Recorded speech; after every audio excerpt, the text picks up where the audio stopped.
Susipažinkite, tai Adomas, pagrindinis šio filmo herojus. Jis stambios įmonės vadovas ir visai nesvarbu kokios. Jo spinta talpina tik pačius geriausius kostiumus, tik pro jo buto langus atsiveria pati gražiausia miesto panorama.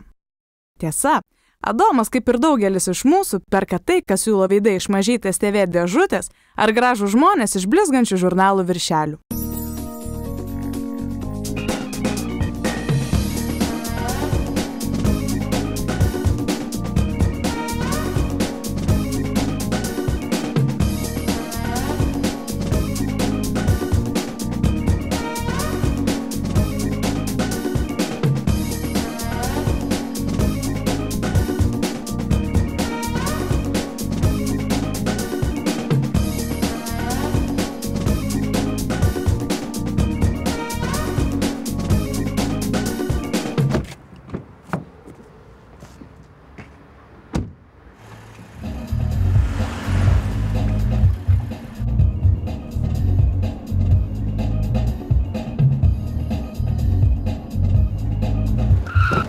Stop.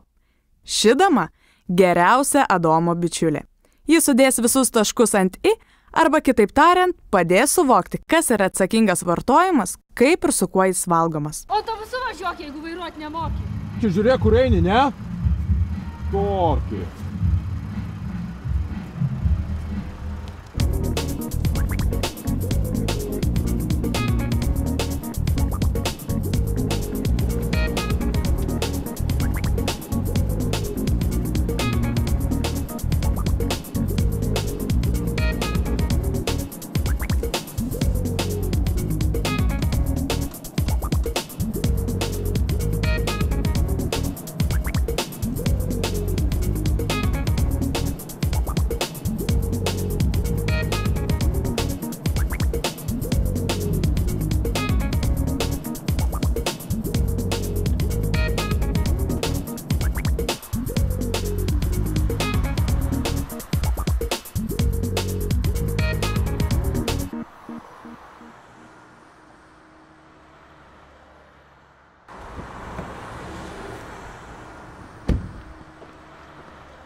Adomo sekretorė. Ji kone vienintelė rūpinasi visais kompanijos reikalais. Stengiasi išlaikyti gerą kompanijos įvaizdį, rūpinasi vadovo atsakingumu, tačiau niekas kitas be jos to nepastebi ir neįvertina.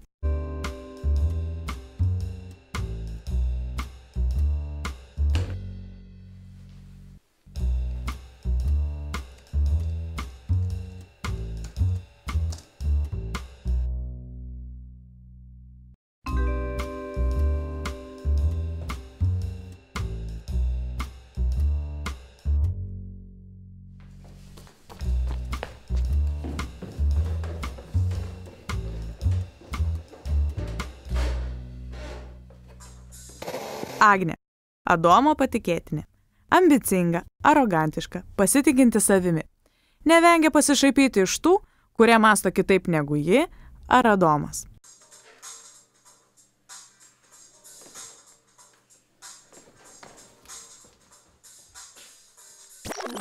Tomas. Nori patikti visiems. Draugams, merginai, kolegoms.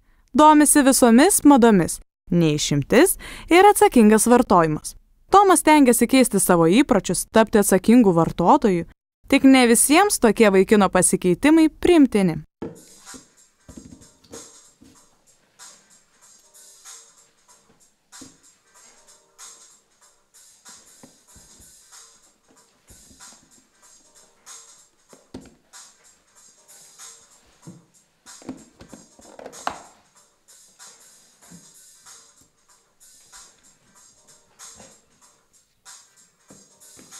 O tu čia ką dabar sugalvoji? Mamytė kotletukų tau prikrovė į darbą? Ar tu čia naują paną susiradai kokią? Prie ko čia ta nauja mergina? Tiesiog aš nebenoriu valgyti kavinių maistą. Ten valgai ir nežinai, ką valgai. Aš renkuosi skanų, natūralų maistą. Tu pasidomėjai, kiek mes naudojame vienkartinių indų, šakučių, šaukštelių, kiek šiukšlių mes pagaminame. Žiūriu, tu visai niekom nesidomi. Reikia domėtis, žinoti, kas ir kaip patenka ant mūsų stalo. Tai tu nori pasakyti, kad nebesilankai kavinėse ir apsipirkinėjai sveikuoliškų prekių parduotuvėse? Aš tau noriu pasakyti, kad aš renkuosi tą kavinę, kurioje man gali atsakyti į klausimą, iš ko pagamintas mano maistas. Renkuosi tą parduotuvę, kuri nemanipuliuoja tais pseudo eko ženklais. Aš domiuosi tuo, ką renkuosi. Pavyzdžiui, ne taip kaip tu.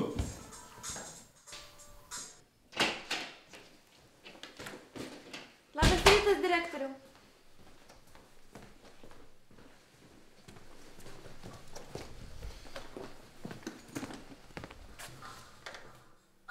Sveikas, Adomai.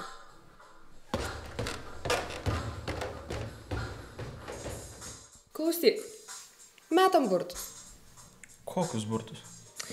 Metam burtus, kas eis pas Adomą. Išsiaiškint visus tos vokelių reikaliukus. Žinai ką, eik geriau tu. Nu, tu toks žinai. Koks? Nu, žinai, tu toks. Kad pasikalbėti, tai aš draugas, ne? O juodus darbelius tai man daryti. Tai ką tu galvoji, aš nežinau, kad tu ir Adomas ant manęs dantį griežėt. Taigi jis mane išmes iš darbo. Žinai, ką aš sugalvojau? Truputėlį kitaip ir geriau. Galbūt geriau tu nueik pas Adomą ir jūs kartu ten pabūsit, pasikalbėsit, juk jums išeina bendrą kalbą gerai rasti.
Kas čia per nesąmonė? Sąmonė. Kai pagalvoju, tai dar ir kokia sąmonė. Klausyk, kas tu tokia ir ko tau iš manęs reikia ir kur mano kostiumai?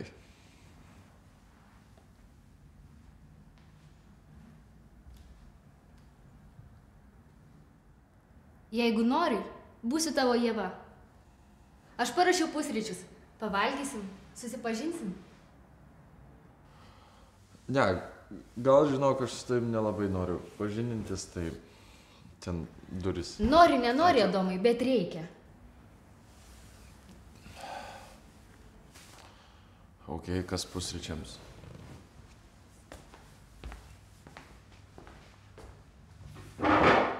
Taigi, Adomai, ką pasirinksi pusryčiams? Kad aš žinok spėju, kad mano pasirinkimas jau čia nieko nereiškia. Tu klysti, Adomai. Tavo pasirinkimai patys svarbiausi. Juk kiekvieną dieną tave lydi gausybė pasirinkimų. Ką valgyti, kur valgyti, ką rengtis. Bet ar nepastebėjai, Adomai, kad dažniausiai renkiesi tai, kas siūlo veidai iš mažytės TV dėžutės? Tu rengiesi tik pačiais brangiausiais kostiumais. Taip, nes jie yra stilingi, jie yra patogūs, ilgaamžiški ir dėl to, kad juos siuva geriausi pasaulio dizaineriai. O tu nors kartą susimastei, kokį kelią jiems teko nueiti, kad patektų į tavo puikiąją spintą? Apie žmonės dirbančius vien tam, kad tu galėtum vis pirkti savo puikiuosius kostiumus. Aš dabar pagalvojau, kad tu greičiausiai esi viena iš tų žaliųjų, kur dabar mane moralizuos, kaip aš blogai gyvenu savo gyvenimą ir kaip aš renkuosi blogai produktus ir kaip aš kenkiu aplinkai, ne? Mano misija neaiškinti, ką gero ar blogo tu darai. Aš noriu su tavim susidraugauti. Praleisti kartu dieną, ką žino, galbūt tapsi neišskiriami. Pala, kodėl aš noriu būti su tavim neišskiriamas?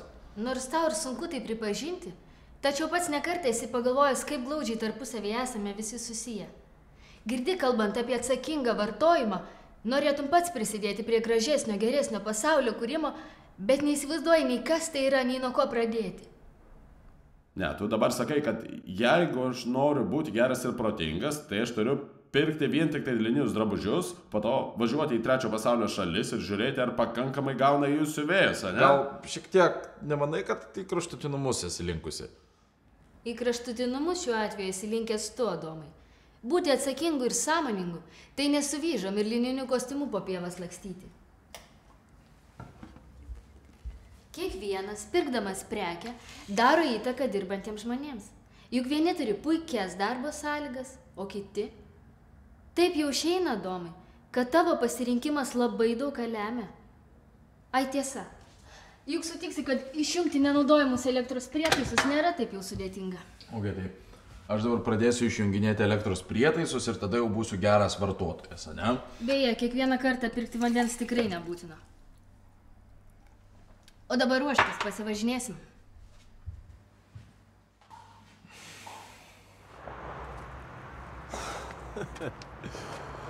Dviračiai, ne? Aš kažkodėl visiškai nenustebau.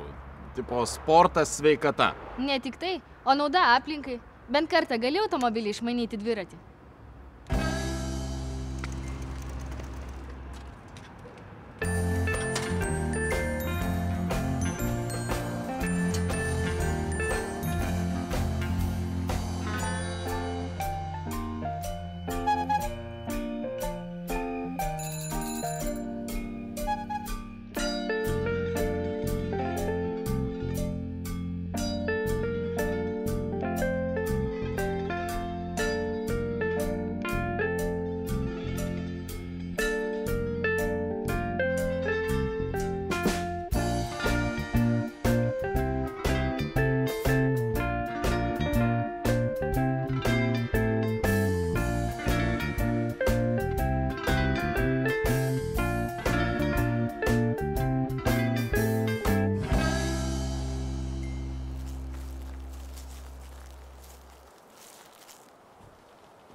Keista, kaip seniai čia nebuvau.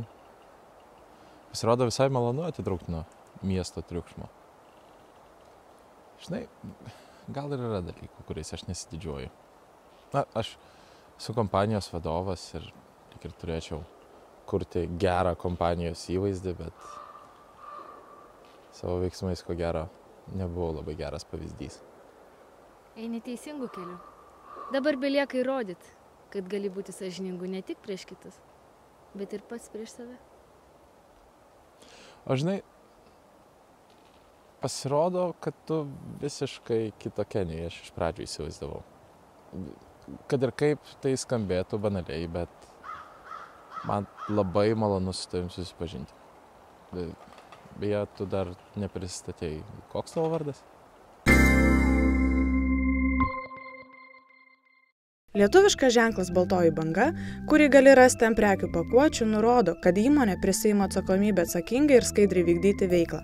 Pavyzdžiui, sąžiningai mokėti mokesčius ir atsiskaityti su darbuotojais. Kasmet Lietuvoje įmonėms teikiami nacionaliniai atsakingo verslo apdovanojimai. Juos gauna tos įmonės, kurios įsipareigoja veikti sąžiningai tiek su darbuotojais, tiek su vartotojais ir visuomenė, stengiasi mažinti neigiamą poveikį aplinkai. Tad pasidomėk. Ant pakuotės esantis ženklas Fair Trade nurodo, kad darbuotojams buvo teisingai atlyginta, gamintojas laikosi aplinkos apsaugos taisyklių, nenaudoja vaiko darbo jėgos bei laikomasi darbuotojų teisių.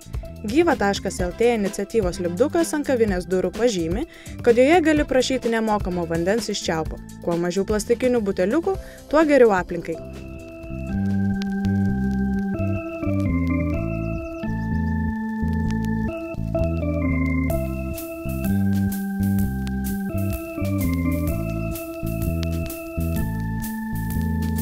Sveiki, esu Violeta Skodaitė, filmo Malonu susipažinti režisierė. Kviečiu visus pasiklausyti, ką apie atsakingą vartojimą kalba visiems puikiai žinomi Lietuvos žmonės. Juk jie šiandien diktuoja, ką rinktis, pirkti ir galų gale vartoti. Britės vidutiniškai per metus nusiperka 24 poras batų. Per metus. Tai, ką gaunam iš gamtos, kuo grynesnis produktas yra turbūt sveikiau žmogui. Senais laikais nebūdavo tiek daug cheminių produktų, kurie dabar yra. Ne batų kokybėje ir ne batų kiekybėje ir iš vis ne batuose ir ne daiktuose yra laimė.